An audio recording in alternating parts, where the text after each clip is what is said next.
sur votre info midi du mardi 10 février sur 13 bis TV. Bonjour. Voici nos titres. Denis Pellegrino redonne de l'espoir à la Seine. À l'OEDF, arnaque au bout du fil.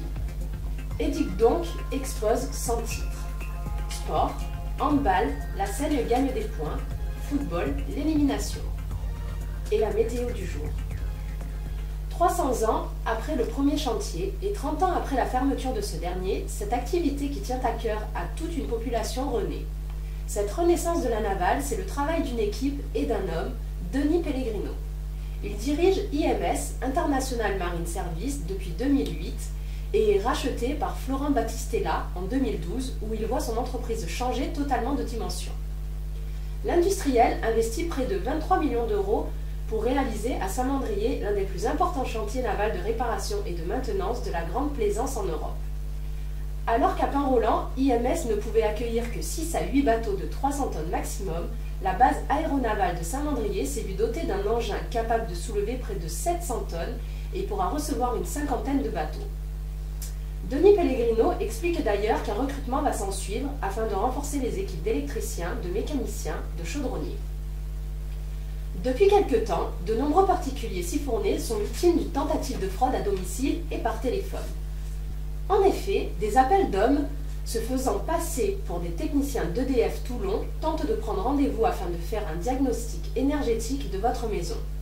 Suite à de nombreuses suspicions des personnes contactées et plaintes rapportées à la mairie de la commune de Sifour, celle-ci certifie qu'après avoir contacté EDF Toulon et ERDF Ayer, qui gèrent le secteur de Sifour, qu'aucune demande de ce type n'avait été envoyée, et qu'il s'agissait donc de démarches frauduleuses. Les communes et autorités conseillent donc de rester prudents car ce phénomène est plutôt récurrent. Demain, dans nos locaux Place Perrin, vernissage de l'exposition sans titre de l'artiste Édic donc. De la peinture, du collage, des portraits, des paysages sont tout autant de tableaux que vous pourrez venir admirer du 11 au 28 février. Vernissage demain donc, à partir de 18 h au 13 bis. Sport. Handball. Les Sénois s'imposent face à Nîmes, 33 à 24 à domicile, salle Baquet. La première mi-temps sera une bataille de chaque côté du terrain, favorisant le premier quart d'heure les Nîmois, menant à la marque. On se sépare sur un score de 14 à 14. Mais la seconde mi-temps, les Sénois vont prendre le match en main et dominer leur adversaire grâce à Tredizzi, qui marquera 10 buts à 0. On terminera le match sur un 33 à 24, offrant aux Sénois une belle victoire. Côté football, en revanche, les Sénois n'ont pas eu autant de chance. Face à Ajaccio, une équipe jouant en national, et malgré un match soutenu, les Sénois s'inclinent 1-3. Dès les premières minutes, les Ajacciens montrent leur force et entament le score à la 12e minute.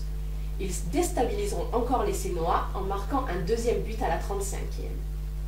Mais impossible n'est pas sénois, puisqu'ils tenteront de remonter au score avant la fin de la première mi-temps en marquant un but à la 38e minute. La seconde mi-temps sera encore plus soutenue, mais les Sénois ne parviendront pas à remonter le score et finiront par céder à la 81e. Le match se terminera donc par une défaite 3 à 1. Malgré cette défaite, les Sénois ne manqueront pas d'éloges. Leur coach Christophe Gradiani les félicita. Sur 64 clubs de France en lice, vous êtes l'équipe la plus petite, et peu de joueurs de foot peuvent se vanter d'avoir atteint un tel niveau de la compétition. Météo du jour. Le soleil sera bien présent aujourd'hui, et malgré les risques de gelée en matinée et en soirée, les températures maximales parviendront à atteindre les 12 degrés. Un léger vent nord-ouest soufflera dans l'après-midi, marquant cette sensation de froid tout au long de la journée. C'était votre info midi sur 13 bis TV, réalisée et mise en ligne par Julien Delucy. Je vous souhaite une bonne journée et à demain.